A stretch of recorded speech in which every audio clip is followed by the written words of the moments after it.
አንቺን ብሎ ሲንሰፋሳ ሆዴ ምንድነው ዝምታው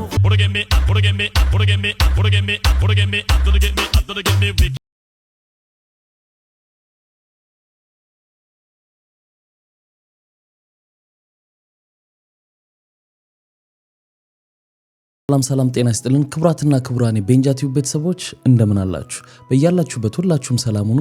ዛሬም እንግዲህ እንደተለመደው አሪፍ የሆኑ ቪዲዮዎች ይዤላችሁ መጥቻለሁ። እነሱን ያያየን ሪላክስ እናደርጋለን። እኔ ሐሳብ አስተያየቴን እዚህ በቀጥታ ለእናንተ አደርሳችኋለሁ። እናንተ ደግሞ የኮሜንት ሴክሽን ቦታ ላይ ሐሳባችሁን እንደሁል ጊዜው በነጻነትና በጨዋነት ማስፈር ትችላላችሁ ማለት ነው። እንደተለመደው ለታዳጊዎች መልካም ልደት እንላችኋለን። ለኦዚ ሚካኤል፣ ለሊዲያ ዳንኤል እና ለቤዛና ቤቲ መልካም ልደት ብለናል። እንዲሁም ለሊያ ለያምና ለሚልካ መልካም ልደት እንዲሆንላችሁ ተመኝተናል። ሁላችሁም እደጉልን ነው የምንለው። ለዚህ ቻናል አዲስ የሆናችሁም ካላችሁ ቻናሉን ሰብስክራይብ በማድረግ የቤንጃቲው ቤተሰቡ ነው። ሁላችሁም ደግሞ እኔ ኤድሲቴን ስካርግ ምን ማድረግ እንዳለባችሁ ታውቃላችሁ። ላይክ አድርጉና ቪዲዮውን እንጀምር። አሌ ቡሌ ሌባና ፖሊስ የሚጫወት ዛሬ ምንም ጨዋታ የለም ሰውዬ ተው። ባለትዳሮች ቤተሰብ ጠይቀው እንደወጡ እሺ እናቴ እሺ ሰሚኛለሽ ከዚህ በኋላ ዊኬንድ እና በዓል ቤተሰብ ጋር ማሳለፍ የለም እንዴ ምን ማለት አላለች ይኸውልሽ የኔም እናት አማችሽ ነች የኔም እናት ጋር እናሳልፋለን እንዴ ምንድነው ሁሌ አሽሙር ከእናትሽ ጋር ተመሳሳይ ቋንቋ ነው የምናወራው ለአማርኛ ነው የምናወራው ሁለታችን በአንድ ሳምንት ከሳምንት በፊት እዚህ ቤት ነበርና አይደለ በአንድ ሳምንት ውስጥ እንዴ ልጅ እኮ ይኸውልሽ 2 ዓመት ታስቦ 9 ወር ተረግዞ ይመጣ አካል እኮ ነው ባንዴ ይወለዳል እንዴ ባባስ ልጅ አልወለዳችሁ አሬ ምስራች ታሰሙና ረወከኝ ምንድነው እሷ ታሳድግ ይመስል ልጅ የምትለው እንዴ አባትሽስ ቢሆን እንዴ እሷ ኮለኛ አስባ ነው አይደል? ምንድነው የምታስበው? ከምን ከሺል ላይ እንዛዝላት በሳምንት ምንድነው? ምን ፋዘርሽስ ቢሆን 3 ዓመት ሙሉ ተመሳሳይ ታሪክ ከጋብቻችን ነው ካገባሁኝ 3 ዓመት ነው እዚህ ቤት እመጣለሁ ነው እስቲ ልጅ ቁጭ በል እንግዲህ በአብዮቱ ጊዜ ከኛ ሰፈር የተማርኩት ብቸኛው ምሁር እኔ ነበርኩ በአብዮቱ ጊዜ እንደ ሀገር 60 ምሁር ነበራት እቺ ሀገር 60ውንም የበላችሁ ራሱ አብዮቷ ነች የምን መቀደር ነው እሳቸውን ቢሆን ወደ ሞት ነው ከዚህ በኋላ ምን አለ እውነት አውርቶ ቢሞቱ አረበስ አንተ ቤተሰቦችን ሁሌ እንዳጣጣም እኔ ያገባኝ ይኸውልሽ እንግዲህ ከዚህ በኋላ እኛ ማዘርጋ ነው እናሳልፈው ጨርሻለሁ አረ ማዘርጋ እናሳልፍም እኔ ለእናቴ ሁሌ ለፋሲካ ቃል ገብቼላታለሁ ከሷጭ ሌላ ቦታ ቃል ገብተሻል እንግዲህ አሁን ካሁኑ ጠቅልልሽ ግቢ እዚሁ ጾሙን ፍጪ እዚሁ ፋሲካን ተቀበይ ጨርኩ ነኝ ማነው ስምሽ ስመኝ ገብሩ ሰሞኑን እንግዲህ የጃኒ ቪዲዮ እየተሽከረከረ ነው እንግዲህ እናያለን ስመኝ ገብሩ ስሜትሽን ብቻ እያሳየሽን እሺ ይሄው መጣልኝ ይሄው እሱ ነው የዝምታ ያባራሪ የመዝሙሮቼ ባለቤት እሱ ነው የህኩቶቼ እረኛ የሰላሞቼ እመቤት እሱ ነው አይኑ ውስጥ ጣት አለ ይጫወተኛል ጣት ውስጥ አይን አለ ያባብለኛል ይሄ ትወና አይደለም ይሄ ግጥም ነው ሰው ምን ጊዜ መነሻ አለው ሁሉም ሰውና መነሻው ላይ በቃ አሁን ቆይቶ ሲታይ ሊያስቅ ሊያዝናና ይችላል ሁላችንም ማለት ነው እና እዚህ ግጥም ላይ በቃ አይኑ ውስጥ ጣት አለው ምናምን የሚለው ነገር በቃ ሙድ እየተያዘበት ነው። እስቲ የተሰጠውን አስተያየት አባቴ ግጥም እንደምጽፍ ታውቃለህ? አሁን አዲስ ግጥም ጽፌ ጨርሻለሁና ላነብልህ ነው። ገምግምልኝ እሺ። ይሄው መጣልኝ ይሄው እሱ ነው የዝምታ ያባራሪ የመዝሙሮቼ ባለቤት እሱ ነው የከብቶቼ እረኛ የሰላሞቼ እመቤት አይኑ ውስጥ ጣት የሰላሞቼ እመቤት የሚለው ነው ያሰጋት አለ ይጫወተኛል ጣቱ ውስጥ አይን አለ ያባብለኛል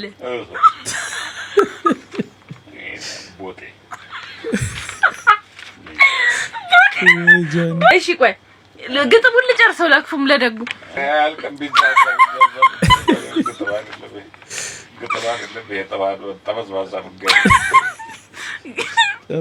የኔ ልብ ፒያኖ ያሱ ሙዚቀኛ ሲጫወትብኝም እንቅልፍ ማልተኛ የመጣ እንደሆነ አቀንቃኝ ነው ልቤ ገላዬም ዳንተኛ መጣ ቀና ካለ አይሆንም ዳተኛ ያየኝ እንደሆነ አይኑ ጣት ያበቅላል እንደዚህ አይባልም የበቀለው ጣቱ የልቤን ፒያኖ ሲጫወተው ያድራል የኔ ልብ ፒያኖ የሱ ሙዚቀኛ ሲጫወትብኝም እንቅልፍ ማልተኛ ሳታስቆይ አንዴ ልበለው እሺ እስከመጨረሻ አንዴ ብቻ ሳታስቁኝ የግጥሙን እንትነው አዝባችሁንና ረሱን ተናገሪ። ምንድነው እንደዚህ አይነት አለ? የግጥሙ ርዕስ ይኸው መጣ።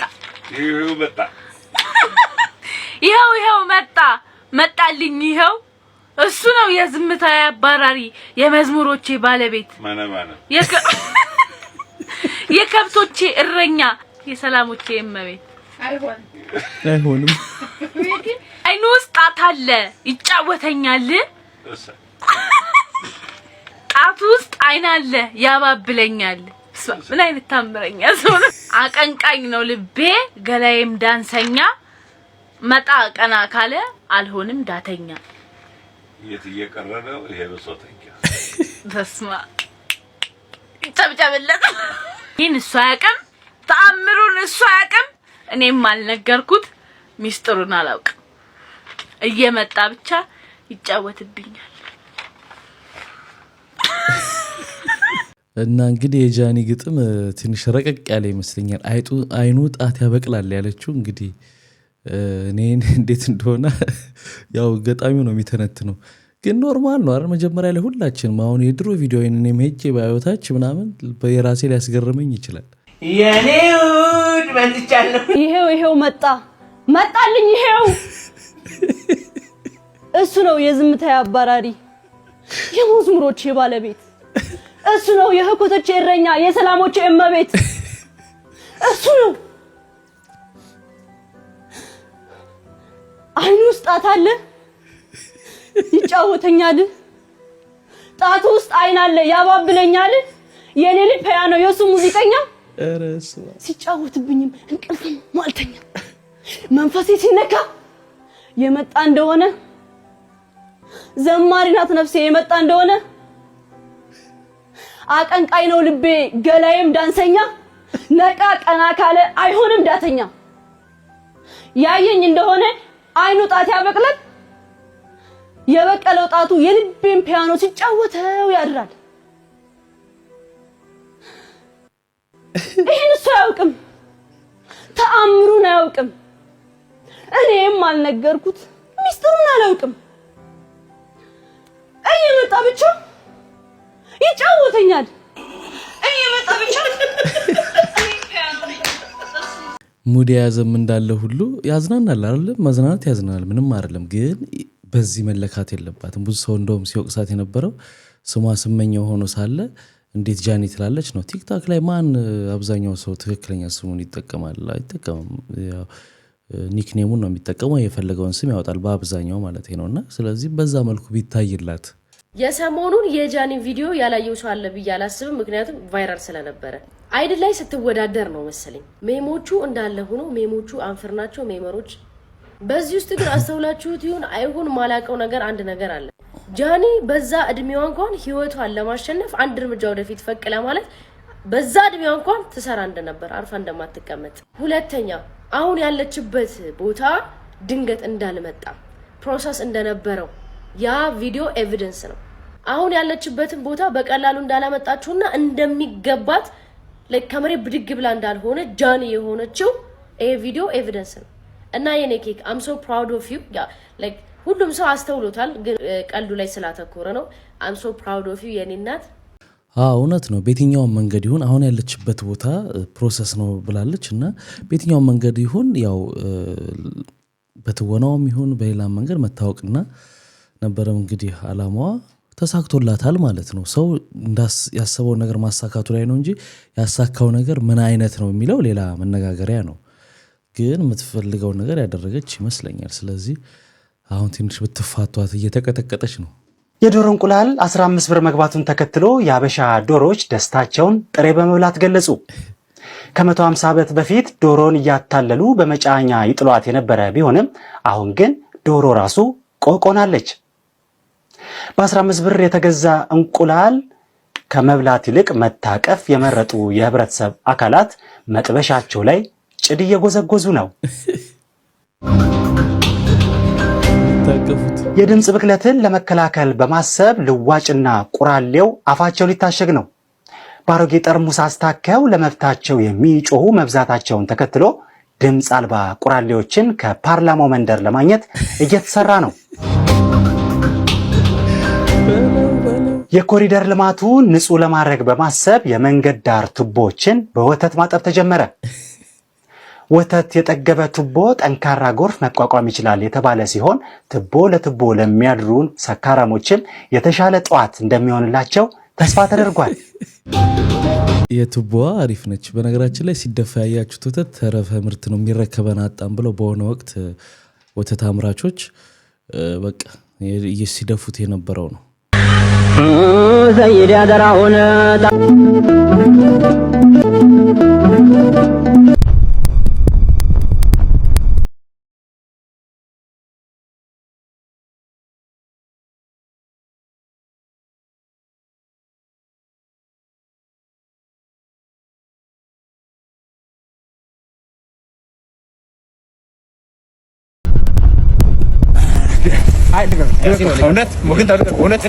አንተ ጾመኛ አይደለ እንዴ? አንተ እኮ እየጾምክ ነው።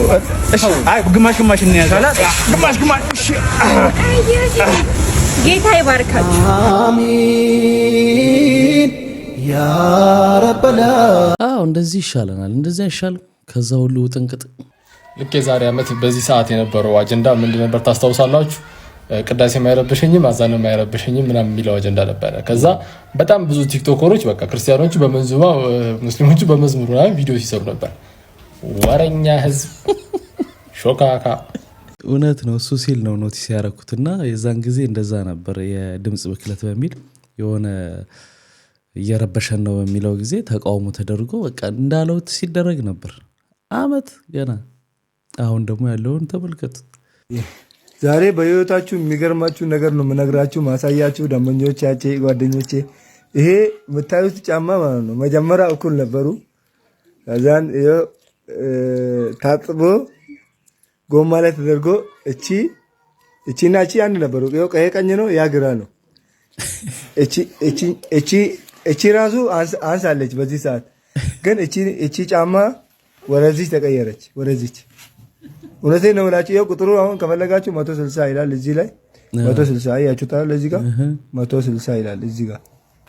ይሄም ከፈለጋችሁ ይኸው ግራው 160 የሚገርመው ነገር ይሄን ጫማ እኔ ነው የገዛሁት፣ ከሰልባዩ ነው የገዛሁት። ታጥቦ ጎማ ላይ ተቀምጦ ነው እንደዚህ ሆኖ። ፀሐዩ ነው ፀሐዩ። በነገራችን ላይ እኔም ገጥሞኝ ያውቃል። ልብስ ገዝቼ ማጠቢያ ውስጥ በ90 አጥቢው የህፃን ልጅ ቦዲ ሆኖ ቁጭ ያለ በቃ ሽሪንክ አድርጎ ማለት ነውና አንዳንድ ማቴሪያሎች የሚሰሩበት ነገር በጣም ኦቨር ሙቀት ሲያገኛቸው ሽሪንክ የማድረግ ባህሪ ያላቸው። አባት ሊገሉኝ ነው። አስመልጠኝ በእናት እንዴ! ማን ነው የሚገልሽ? እናቴ በእናት አስመልጠኝ፣ ሊገሉኝ ነው። ነይ ግቢ፣ ከስር ተደበቂ። ነይ ቶሎ በይ፣ ተደበቂ። ስማ የሆነ ሴት በዚህ ጋር ስታልፋይታል? አላየውም። በዚህ ማንም አላለፈም። ወይኔ በህይወቴ እንደዚህ ትቀልድ? እርግጠኛ ነህ? አዎ አላየውም። ባያልነግርህም ነበር። አምኛ ግብቻት በገዛ አልጋዬ ላይ ከሌላ ወንድ ጋር ስማግጥ አላገኘኋትም። ማ በእናትህ ካያት ንገረኝ። ነይ አንቺ ውሸታም ሌባ፣ ነይ ውጪ ከሱቄ። ምን እዚሁ ናት? ነይ አንቺ ውጪ፣ ነይ ወደዛ። ቆይ በላት። ስንት አይነት ሰው አለ ባካችሁ። ወይኔ ብሬ እዚህ ሄድ አንተ ሄደኔ ይመቸል። በቃ እኮ አሁን ለሰዎች ምንም ደግ ነገር እንዳናደርግ ነው የሆነ ያለው። ብዙ ጊዜ በእንደዚህ አይነት መልኩ የሌብነት ሲስተም አስጥሎኝ ምናምን ያሉ ትልልቆቹን ሰዎች ትንሽ ልጆች እየተደባደቡ ምናምን ኪሳቸው ሞለጭ ነው የሚያደርጉትና ከደግነት እንድንርቅ ሁሌ ስጋት እንዲሆን እየሆነ ነው። ሀብታም እስቲ እንቅልፍ ያለው የለው ገንዘብ ቁጥር ላይ ናቸው። ፀሐይ እየሞቁ ነው። እማማ አቤት። አንድ ጥያቄ ልጠይቅሽ። ምን ትጠይቀኛለህ? ሀብታም እንቅልፍ የለውም ይባላል። ሀብታም ምን ትያለሽ? ሀብታም እንቅልፍ የለውም ይባላል። ምን ትያለሽ? ሀብታም እስቲ እንቅልፍ ያለው የለው ገንዘቡ አምጡና ብሉ ስጡኝና እስቲ ያለ የለ እናያለን። እነግራቸዋለሁ። ገንዘቡ አንቺ ጋር ያምጡት። አዎ ገንዘቡ ይምጣ፣ ገንዘቡ ይምጣ። እማማ ሁሌ ምላትን ነገር ነው ያስተካከሉልኝ። እኛ ሀገር በጣም ለድህነት በጣም ክብር ይሰጣል። ማለት ድህነትን ሰላማዊ ከመሆን ጋር የተረጋጋ እንቅልፍ ከመተኛት ጋር ምናምን እናገናኘዋለን። አንዳንድ ጊዜ ሀብቱ በሰላማዊ መንገድ በትክክለኛው መንገድ ይምጣ እንጂ ለምንድን ነው እንቅልፍ የሚያጣው? ሰርቶ ደክሞ ካመጣው ለምን ያጣል? ለምን እንትን ይሆናል? እና እሳቸውም እስቲ ያምጡትና እንደማልተኛ ያሳያችኋለሁ እያሉ ነው። ተኛ አይደለሁም ብሎ ባፉ አልተናገረም፣ ግን እንትን አይልም አይመጣም እመጣለሁ ብሎ ፍራንክ ማይ ላቭ ይላል። የማስካን ስልክ ነው ማሚቶ ናቸው። የእሷን ስልክ እንደዚህ ሳይባል አድርኩ አይ ላቭ የእሷን እንደዚህ ብዬ ሳይባል አራኩም አልኩ እና ሌላ ሰው ነው አባቱ ማለት እስቲ አናግራ። ለማንኛውም ወይ ሃሎ ተዘጋ ማለት ምንድነው እሱ? አይ ማይ ላቭ ሌላ ሰው ስልክህን አይነካም ብዬ ነው። እኔ ማይ ላቭ የሚባል ራሱ መጀመሪያ ራሱ አድርጌ ያላቀው ትሩ ኮለር አይደለም። ያው ስልክ ነው ሴፍቲ የተደረገን ያሳየኝ ነው። ሜቢ እንደው ምናልባት አንዳንድ ሰው ዝም ብሎ ሲያስጨንቀና ዝም ብሎ አድርገላችሁ እኮ ነው። ሲያስጨንቀኝ ነው ማይ ላቭ ብዬ የማደርገው። እንደው ምናልባት እኮ ነው። አይ ማሚ አይደለችም አልከኝ ለዛ። ወንድ ደግሞ ማይ ላቭ ወንድ ደግሞ የባቢ ስልክ ነው። ይኸው እየደወልኩ ነበር።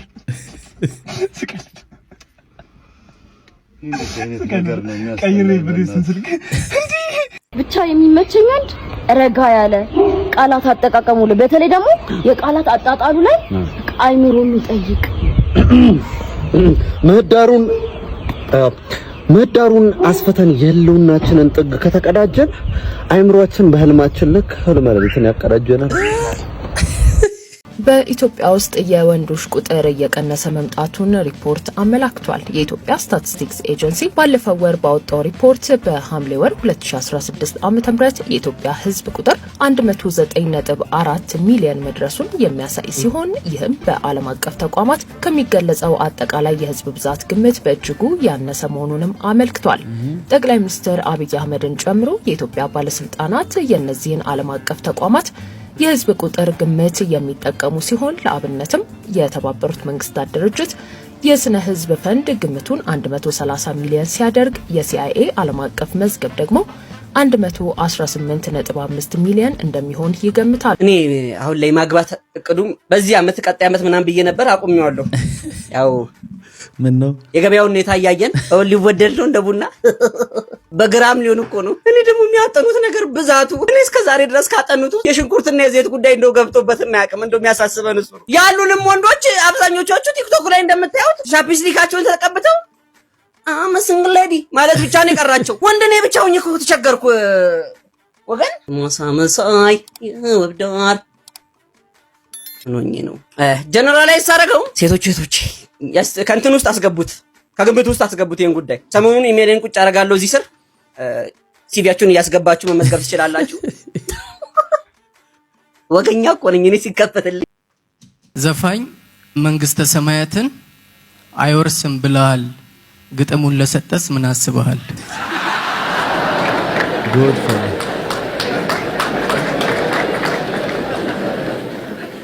እኛን ጠቅ ያረገን የነገሩ መርፌ ጠቅ እንዲያደርጋቸው ምን ነው ሚስቶቻችን ሚስት በኖራቸው።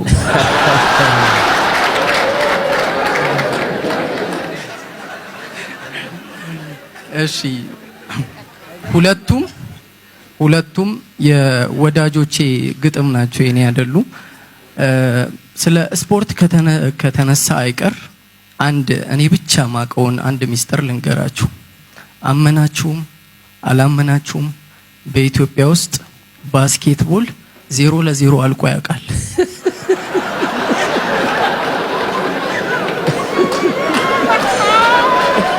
በጣም በቃ ኢምፖሲብል የሆነ ነገር ነው በቃ። እና ባስኬት እንዴት ኧረ ከባድ ነው።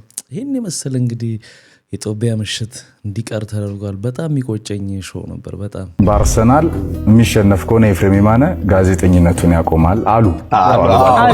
ግን ብለሃል እድሜ ዘመን ለምን አይሸነፍም አርሰናል? በሬዲዮ ነው ድምጽህን በጣም ምናቀው። በቲቪም እኮ ነበርክ ድሮ ጸጉርህ እንደዚህ ያለ ቀጭኑኝ በምንም ነገር ውስጥ ያለ አትሌቲክስ ልዘግብ ኢቲቪ እየሰራን እንጦጦ ናሽናል ቲም እንትን ያልተቀላቀየ አትሮጥም እንዲያሉ ያው ቀጭኑኝ እኔ ማብሬ መስያቸው ምናምን አድርገን ሪፖርት ነው አንተ ወደ ኋላ ትቀራለህ አትሮጥም ማለት እና እኔ ስፖርት ጋዜጠኝነት ስጀምር የመጀመሪያ የተጣላሁት ከፋዘር ጋር የባህሩ ቃኝን ደምስሽ ሊብሮ እያነበብኩ ስተርክ ፋዘር ማታ ሊሰማ መጥቶ ሲለው የኔ ድምጽ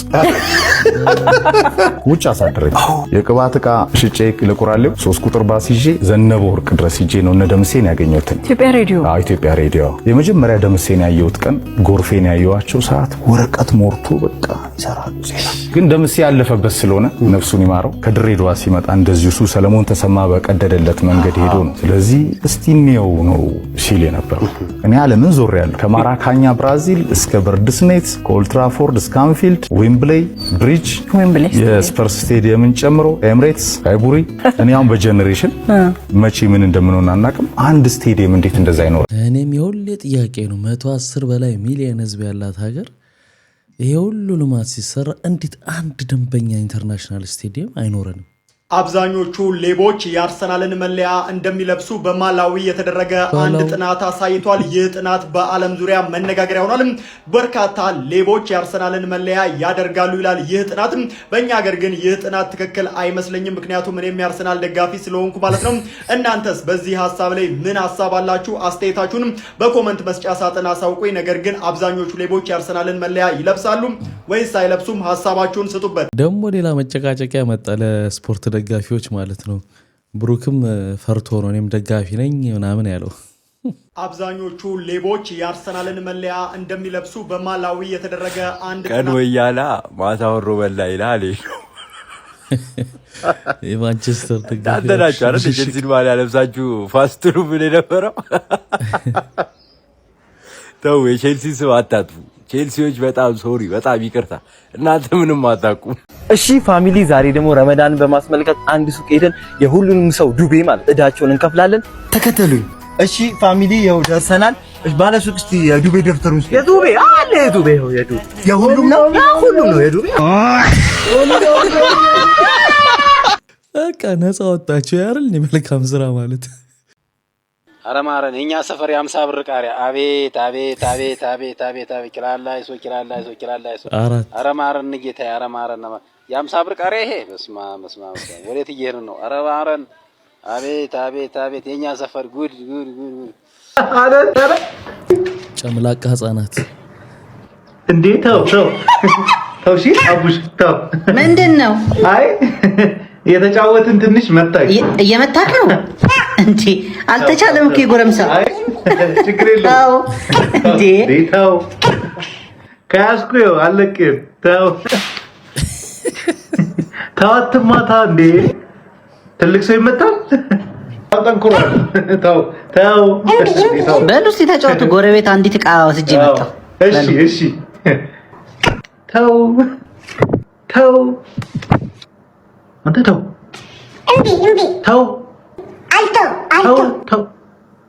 እሺ ሂድ ባለጌ ተው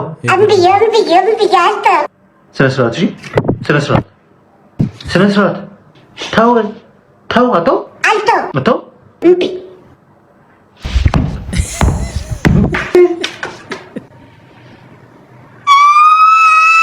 ምንድነው? ምን ሆንክ? ወድቆ ነው። አይዞህ ናገረኝ ቀረቅጣለሁ። እሺ ወደቀ ደግሞ። አይዞህ ተነስ በቃ አይዞህ ኧረ ችፍ የአይጥ ፋይት ወይ ዘንድሮ ችፍ ነቢያችሁ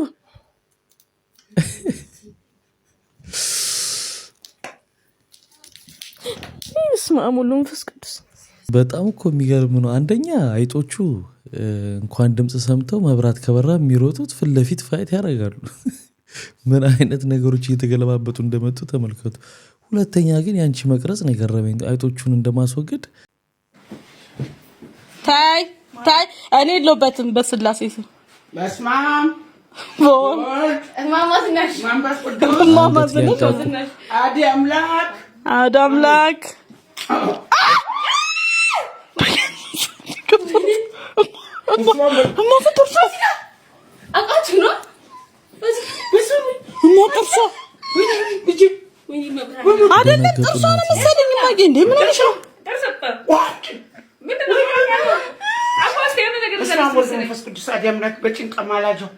እማ በድንግል ማርያም ምንድን ነው የምናደርገው? ኧረ በእመቤቴ ጥርሷ ነው መሰለኝ ያየሁት። አንገቷን ድጋሚ ፓስካ አንቺ ፓስካ በማርያም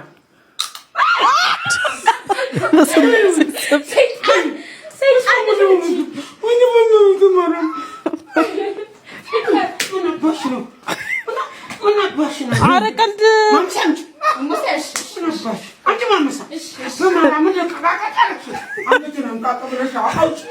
ምንድን ነው ግን? ወይኔ ሩጫ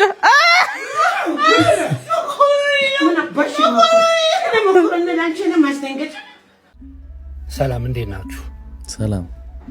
እስኪ የሚገባችሁና የምትሰሙ ከሆነ አንድ ነገር ልንገራችሁ። እቺ ልጅ ሞተች፣ ቀነኒ። ማን እንደገደላት ወይም ደግሞ ራሷን ታጥፋ ምንም የምናውቀው ነገር የለም። ምንም ቦታው ላይ አልነበራችሁ ማለት እስከ መቼ ነው በሰው ህይወት የምትፈተፍቱት? አልገባኝም በእውነት። እቺ ልጅ እኮ ቤተሰብ አላት፣ ገና ሀዘን ላይ ናቸው ያሉት። ራሷን ያጠፋችው እንደዚህ ሆና ነው። ምንም የምታውቁት ነገር የለም። ቦታው ላይ እኮ ያላችሁ እኮ ነው የምትመስሉት። እሱ ነው የገደላት፣ እሱ ነው እንደዚህ ያደረጋት። ምን ታውቃላችሁ ስለ ሰው ህይወት? ምን የምታውቁት ነገር አለ? ንገሩኝ። ሲገላት ነበራችሁ? ራሷን ስትፈጠፍጥ ነበራችሁ? ስለዚህ ህግ የያዘውን ጉዳይ እናንተ ምን ቤት ናችሁ? ቤተሰብ እኮ አላቸው እነዚህ ሰዎች እኮ ቤተሰብ አላቸው። እስኪ ነግበን ይበሉ እንዴ! በእኛ ላይም እኮ ይደርሳል ሀዘን እኮ ሁሉም ሰው ቤት እኮ ይገባል። አሁን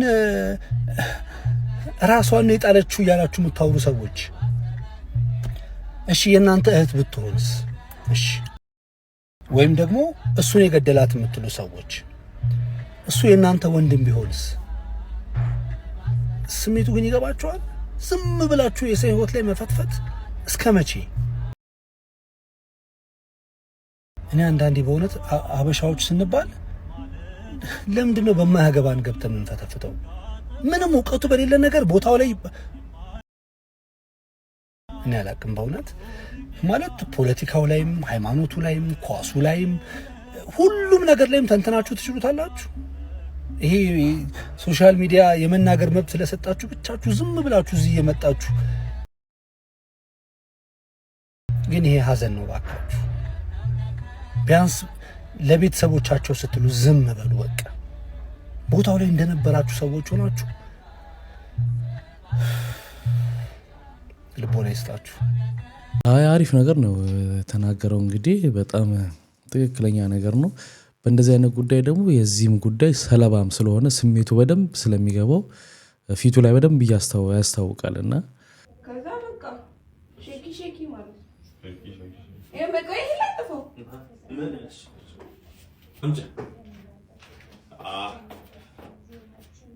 ሲያጌጡ አይመላለጡ ነው ማረግሻ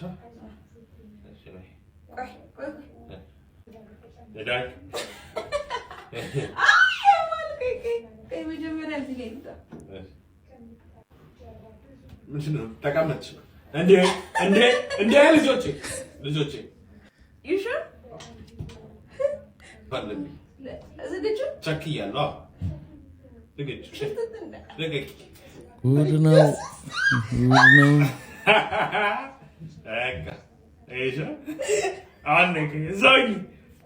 ቲክቶክ ቪዲዮ ኖርማል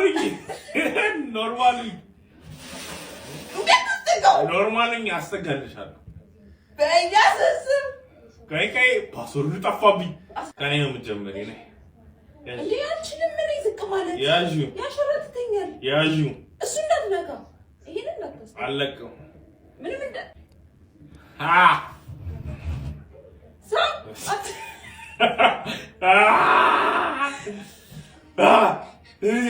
she got tell on me. Nail it. Way good. Bella. Mom was no first good. Indeed. Addition. Bazai. Baga. Are you ready?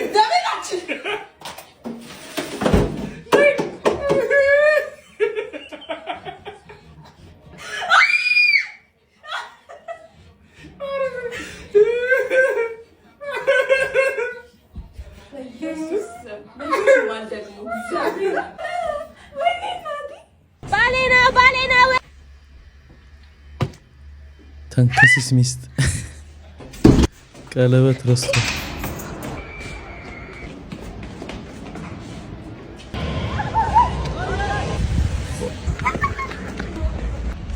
ወዴት ነው እንደዚህ ሳባረክ ነው እንዴት አሞረሽ ነው ታዲያ አቲ ምንድነው ምን ሆነሽ ለምን ቀለበት ትይጣው አያችሁ ባሌ ነው አሁን የመጣሃትን መንገድ በተቀበለ እንመለስ የኢትዮጵያ ህብረተሰብ ያያችሁ ነው ጠጀ ባሌ ነው አሳይጅን በዛው ተመለስ ወደ ኋላ ዛሬ ኒኪታ የምትጠቃበት ቀን ደርሷል። የምትጠቃበት ቀን ማለት ላይክ ሴቶች ከወንድ ጋር የሚገናኙበት ጊዜ ማለት ነው። የምር ጀግና አከበርኩ። የምር እንዴ በሰዓት ለጓደኛ እንኳን እኮ የሚሆን ጠፍቷል እኮ እንዴ የኒኪታ የዚች ውሻ ስሜት መርካት ለኔ መርካት ነው ደስታዬ ነው ብለህ ነዳጅን አቃጥለ በተወደደ ነዳጅ ይዘህ ሄደህ ነው አላቅም እንግዲህ ሩምም ልትይዝላችሁ አስበው ይሁን አላቅም እንግዲህ ከዚህ በኋላ የሚፈጠረው ደግሞ ሌላ ደግሞ ኒኪታ ላይ በጣም ውለታ ነው የሚሆነው። እኔ ግን የምመክረው ወሬ አታብዛባት። በቃ እንደምታያት ያለሽ ነው በቃ ትሰማለች። ኒኪታ ሳስበው ትሰማለች። ልትጠቃም እንደሆነ ታውቃለች። ቶሎ ሰዳት የምር አታጓጓት። አንጀቴን በላው እኮ ማለት ነው ይቀራት። በቀጣይ ደግሞ እንትን ሰው ማስጠቃት ብትጀምር በጣም ያዋጣል። በጣም እንዴ ነዳጅ የነዳጅ ከፍለን ነው ለምንጠቀው። ይመቻባት። በጣም አሪፍ ስራ ነው እየሰራሽ ያለሽው። ያው እንግዲህ አዋጪ ስራ ስለሆነ ነው። ውሾቹ ሲወልዱ በጣም ውድ ነው የሚሸጡት። ስለዚህ ቢዝነስ መሰለኝ።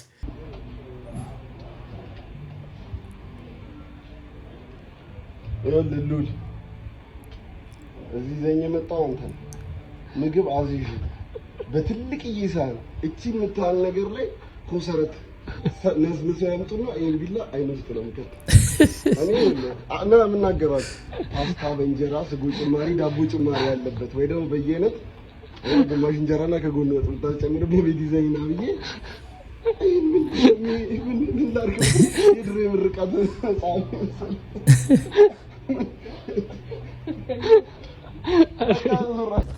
ሸንኮራ በሻይላል እንዴ ወይኔ ጫሜ ተፈተረ። እስኪ ያዘው በእናትህ። ወይኔ ውስጥ አያምንም። ምንድነው አንተም እንደሌሎች ወንዶች ቦርሳ ኪያስኩ ሴት ምናምን ነገር ልትላለህ? ያዘው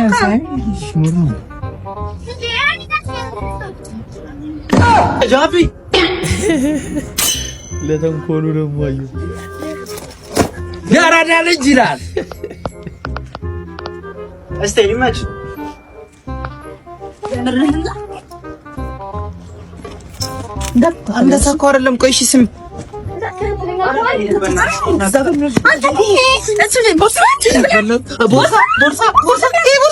ቦርሳ እኮ ተራ ነው አይደለም። ቦርሳ አንቺንስ ማለት ነው ይለሰልሽ። ይኸው አንቺንስ ቢሆን እንዴ ጃፒቷ ምን እሺ ናቷ ምርጥዬ እሽተኛ አረ እንደዛ እኮ አይደለም። ቆይ እሺ አረ ጓደኞች ግን ተው ስንቱን አሸማቀቃችሁት እኮ በግልጽ ምንም ነገር ለፍቅረኛው ወይ ለሚስቱ እንዳያረግ የሆነ ነገር ሲያገኛቸው ሙድ ያዝበታል። ከማዘር ጋር ማልጣለው የሚያጣላኝ ነገር ስለሌለ ሳይሆን የሚያዋጣኝ መንገድ አለመጣላት ስለሆነ ብቻ ነው። ምክንያቱም ጸብ ላይ በጣም እፍርታም ነች። ትንሽ ነገር ላጥፋ ማለት ነው።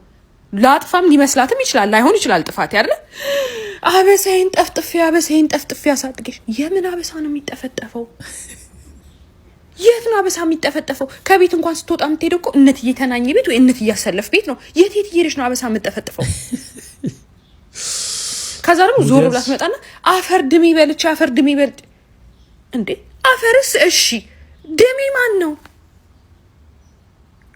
ድሜ ምንድነው የምትበላው? የምን ድሜ ነው የምትበላው? ይችን ነገር ከዚህ በፊት ጠይቄ ነበር። አንዳንድ ነገሮች ትርጉም አላቸውና አፈር ድሜ ሲባል ድሜ ምንድነው? ተያይዞ ከአፈር የሆነ የተለየ ነገር ነው ምንድነው? እስቲ የምታውቁት ካለ ኮመንት ሴክሽን ላይ አስቀምጡልን። እስቲ አፈር ድሜ ሲባል ምን ለማለት ነው? እድሜ ልኬን ከገረጣቸው ግርጣቶች ጠቅላላ ማረሰው ግርጣት በጣም በቅሌት ውስጥ ነው የኖርኩት። የሆነ ጊዜ ማረሰው ሰኔ 30 ቀን ይሄ አሁን ብዙ ሌላ ሰው ምናምን ቢሆን አያወራውም፣ ግን ዞሮ ዞሮ ታሪክ ነው። ሰኔ 30 ቀን ከጓደኛዬ ጋር ሆነን ትምህርት ቤት ካርድ ልንቀበል ሄድን ማለት ነው። ከዛ ካርድ ልንቀበል ሄደን ፕሮግራሙ እዛ ጋር እየተካሄደ እኔና ጓደኛዬ መጣ ሁለታችን። በጣም በቃ አይ በቃ ወጠረን፣ በቃ በጣም ወጠረን። ከዛ ስንተኛ ክፍል 3ኛ ክፍል ምናምን እያለ ከዛ ሽንት ቤት ደግሞ የመንግስት ትምህርት ቤት የምታውቁት ከሆነ በጣም ሩቅ ነው። ከዛ ክረምት ሲሆን ይዘንባል፣ ሳር ይበቅላል፣ ረጃጅም ሳር በቃ ያስፈራል ወደ ሽንት ቤት የሚሄድ ዛር እስከምንሄድ ምናምን ተባባልና ሲ ክፍል ነው የኛ ክፍል። በቃ ክፍል ውስጥ እንግባ ምናምን ማንም የለም፣ ሁሉም ፕሮግራሙ ላይ ነው። ክፍላችን ገባን ማለት ነው። ከዛ እሱ እዛ ጥግ እኔ እዚህ ጥግ ወደዚህ ነው ወደዛ ዞረን ከዛ አስተማሪዎች ለካ ካርድ ሲሰጥ ወደ ክፍል ይገባል ማለት ነው። እና ተማሪዎች ጠቅላላ ገቡ፣ በቃ ገቡ። አስተማሪዎች የገቡ፣ ሰንጠሪዎች የገቡ፣ ወላጆቻቸው ገቡ። እኛ ነው እንደዚህ ያያያቸው ነው። እዛ በጣም በቃ እዚህ ወቀሱን፣ እንደ ተቀመጥን ነው ወቀሱን። ምንም የመነሳ ጊዜ ሁላ አላገኘንም። ልንነሳ ስንል ምናምን ቁጭ በሉ አሉ። ከዛ ምንም በቃ ጊዜ አልሰጡንም። መጨረሻ ላይ እዛው ተወያዩና እዛው ቁጭ እንዳለን ተወያዩና ይፈሱት ተባለ። ከዛ እፈሱት አፈስ ነው። ከዛ እንደዚህ ይዘን መሄድ ወደ ፈራ ነው ሽንት ቤት እንደዚህ እየሄድን ከጓደኛዬ ጋር እናወራ። የእንትን አባት ግን ምን ነው ያኔ ነው ሰቅጣጭ ነው። ቀጣይ ዓመት እዛው ሲክፍል ከጓደኞቻችን ጋር ገብተን ተምረናል ለማለት ነው። እውነተኛ ታሪክ ነው። ሲጨበጨብላቸው በጣም ክፍሉ ከመሽተቱ የተነሳ የሆነ እንደዚህ አይደለም የተጨበጨበው፣ እንዲህ የተጨበጨበው። የተወደዳችሁ ክብራትና ክብራን ታዳሚያን እንደምታውቁ ታክሲዎች ስም ቢኖራቸው እሺ፣ ዛሬ እንግዲህ ያስጠራናችሁ የተለያዩ ከተማ ውስጥ አገልግሎት የሚሰጡ ታክሲዎች አሉና ለነዚህ ታክሲዎች የተለያዩ ስሞችን ሰተናቸው የምስክር ወረቀት እንሰጣቸዋለን ማለት ነው። እንግዲህ ቀደም ሲል በነገራችሁ ስም መሰረት ቶሎ እየመጣችሁ የምስክር ወረቀታችሁን ትወስዳላችሁ ማለት ነው። በመጀመሪያ የምንጠራው ወደ ታክሲ እንደገባን የሚቀበልንን እቅፍ አድርጎ የሚቀበልንን ነው። ብብቱ ሽታይ እንግዲህ ሰዎችን በመቀበል ገና ወደ ታክሲው እንደገቡ ውድ በማድረግ ከፍተኛ ውጤት ነው እንግዲህ ያመጣውና ለዚህ ደግሞ የምስክር ወረቀት ልንሰጥህ እንወዳለን ብቤ። በዚሁ ቀጥል። በቀጣይነት ደግሞ ስንገባ የምናየው እሱን አለማየት ከባድ የሆነብን ሁሌም የምናየው ነው። ቦክሰሩን አየነው የምናየህ ዌልካም ብለህ አንተ የምትቀበለንን እጅግ አድርገን እናመሰግናለን ቦክሰሩ። በቀጣይነት ደግሞ የምንጠራው ታክሲ ውስጥ ሁሌም የማይለየንን ጓደኛችንን ማለት እችላለሁ። ታክሲ ውስጥ ስንገባ የጓደኛ ያህል እንዳይደብረን እስከ መዳረሻችን ድረስ የሚያደርሰን ነው። ጭቅጭቅ ከፍ ያለው በሞራል ትሸኙልኛላችሁ ማለት ነው። እጅግ አድርገን እናመሰግናለን ጭቅጭቅ። በቀጣይነት ደግሞ ታክሲ ውስጥ ከገባን በኋላ በተለይ እናስበዋለን፣ በጣም እሱን እናስበዋለን እና ከአይምሯችንም ማጠፋው መልሱ ዘገየ። በጭብጨባ ትቀበሉልኛላችሁ መልሱ። እናመሰግናለን። በቀጣይነት ደግሞ የምንጠራው ወደ ታክሲ ስንገባ በፍቅር የሚቀበለንን ነው ማለት ነው። መዓዛው ብዙነህ የተለያዩ ፍሌቨሮችን እንድናሸት ስላደረከን እናመሰግናለን። እባካችሁ መዓዛው ብዙነህን እያጨበጨባችሁ ወደዚህ ሸኙልኝ። ማዙ በጣም እናመሰግናለን። በተለያዩ ፍሌቨሮች እንደምንገናኝ ተስፋ እናደርጋለን። ክብረት ይስጥልን። እሺ በቀጣይነት ደግሞ የምንጠራው ብዙ እውቀት እንድናገኝ ያደረገንን ነው። ብዙ እውቀቶች እንድንገበይ ያደረገንን ነው ማለት ነው።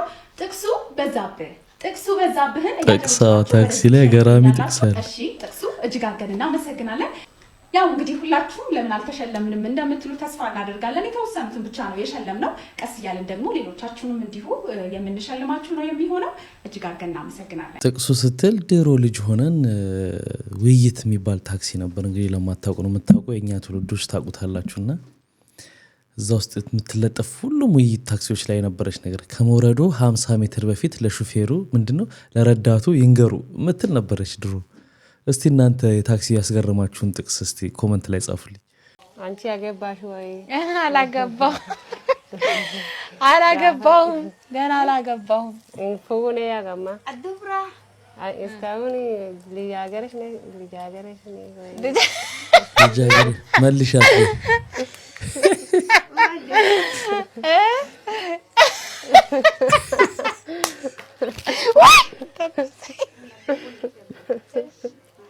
በሙድ አለፈቻት። አታልፈትም። አላገባሁኝም። እዚህ ትድሩኛላችሁ ወይ? አስቀየሰቻት ጀግና። ምን ነው አልሆንም። ለትዳር እንዴት ነው ሙያዬ? ይፈልግሻለሁ ትገባለሽ እዚህ። ስንት ከብት ይሰጠኛል የሚያገባኝ? ኢላ ናሚና ፉዴ ኦሪያጋም ናሄና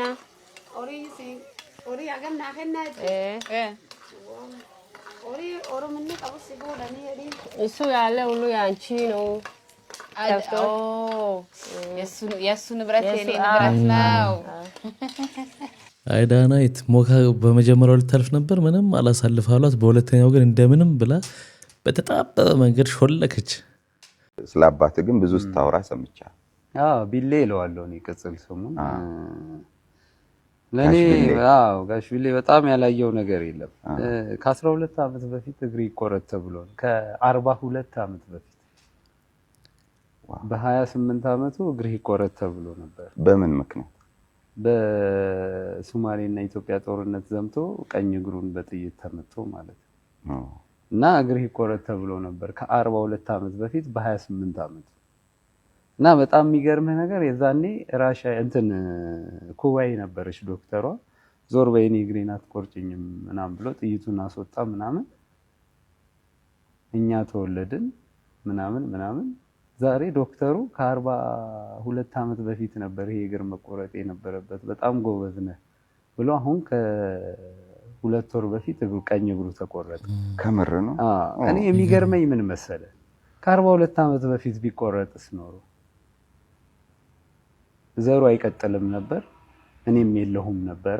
ዛሬ አንተ አጠገብ ቁጭ አልልም ነበር። ምክንያት በቃ እግሩ ከተቆረጠ ወይ ተስፋ ይቆርጣል፣ ወይ ትዳር አይኖረውም፣ ወይ ጽጌና አያገኛትም። አግኝተኛል።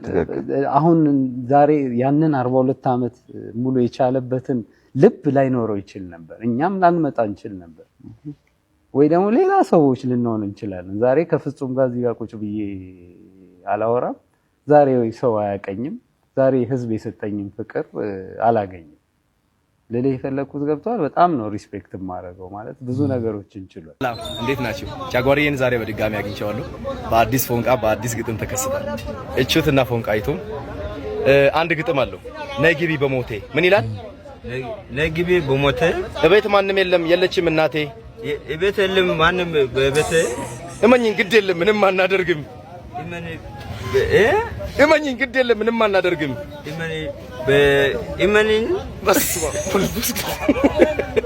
ወደ ውስጥ ገብተሽ በሩን ብንዘጋውም ወደ ውስጥ ገብተን በሩን ብንዘጋውም አንድ ላይ ተቀምጠን አብረን ብናወጋም አንድ ተጋብተናል።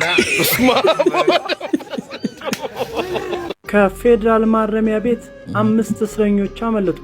የካቲት 28 ቀን 2017 ዓ.ም በአዲስ አበባ የከፍተኛው ፍርድ ቤት ልደታ ምድብ ችሎት ለነበረው ቀጠሮ ወደ ፍርድ ቤት የሄዱት እነዚህ እስረኞች ውሏቸውን ጨርሰው ወደ ማረሚያ ቤት እየተመለሱ በነበረበት ወቅት ይዟቸው ይጓዝ የነበረው መኪና ጎፋ ማዞሪያ ተብሎ በሚጠራው አካባቢ ሲደርስ የጸጥታ አካላት ላይ የኃይል እርምጃ በመጠቀም ከመኪና ሊያመልጡ እንደቻሉ ሰምተናል። በነገራችን ላይ እነዚህ ካመለጡት እስረኞች ውስጥ መካከል ማለት ነው አንዱ አስገድዶ የደፈረ ነው፣ አንዱ እንደዚሁ ሰው በነፍስ ማጥፋት ነው። እንግዲህ ተመልከቱ፣ ሰሞኑን እንደ ፋሽን ሆኗል እስረኞች ማምለጥ። ከዚህ በፊትም ከአንድ ወር ነው አንድ ወር ወይ 2 ወር ቢሆነው ነው በፊትም እንደዚሁ 2 ሰው በጥጋብ ለዛውም የእሱ ደግሞ የሚገርም ነው የገደለ ሰውዬ ፍርድ ቤት እየሄደ ከነ አጃቢው ነው እሱ ደግሞ የጠፋው። አጃቢውም እጅ ያለበት ማለት ነው። ተያይዘው ጠፍተዋል። እና ይሄ ነገር አሁን በደንብ ትኩረት ተደርጎ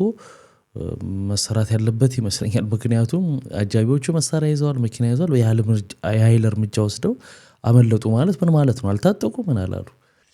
የውላችሁ እዚህ ማዘርት ሩዙን አውጣው ላይ ረስቼ ሂጂ በለው ቀልኛውን ስትመጣ ያው ምን እንደሆነ ሩዙ ይሆን አሸዋን ይሆን ነዷል። በቃ አልቆልኛል። ያው ከመንደዱ ብዛት የስረኛውን ፓርት ነው አውጥቶት ይኸው ግሏል። ድስቱ ቂጡ ተነቅሏል። የድስቱ የስረኛው ቀልጦ እንደዚህ ውሃ ሳረግበት አለቀልኝ። በቃ ምን ልላችሁ ፈልጌ ነው። በቃ ውሃው ራሱ የሚወርደው ይግላል። ይሄ በቃ አልቋል። ይሄ ድስቱ አልቋል። ይሄን የመሰለ ድስት ማዘረገ ገደለችኝ። በቃ አለቀልኝ ነው የምላችሁ። ያው ለማንኛውም ምንም ማድረግ አልችልም። ያው ሁላችሁ ጉዴ ነው እንዴ! ሩዝ ነው ይሄ የኬኔቶ ዱቄት እንዳይመስላችሁ። ሩዝ ይኸው ሩዙ አለቀ። በቃ አለቀ። እንግዲህ ክቡራትና ክቡራን ለዛሬ ይዤላችሁ የመጣሁት ቪዲዮዎች እነዚህን ይመስሉ ነበር። በአንዳንዶቹ ተዝናንተናል፣ በአንዳንዶቹ ደግሞ ቁም ነገር ወስደናል። ስትገቡ ላይክ ያላረጋችሁ አሁን ላይክ አድርጋችሁ ውጡ። በሚቀጥለው አሪፍ የሆኑ ቪዲዮዎች ይዤላችሁ እመጣለሁ። መልካም ጊዜ። ባይ ባይ።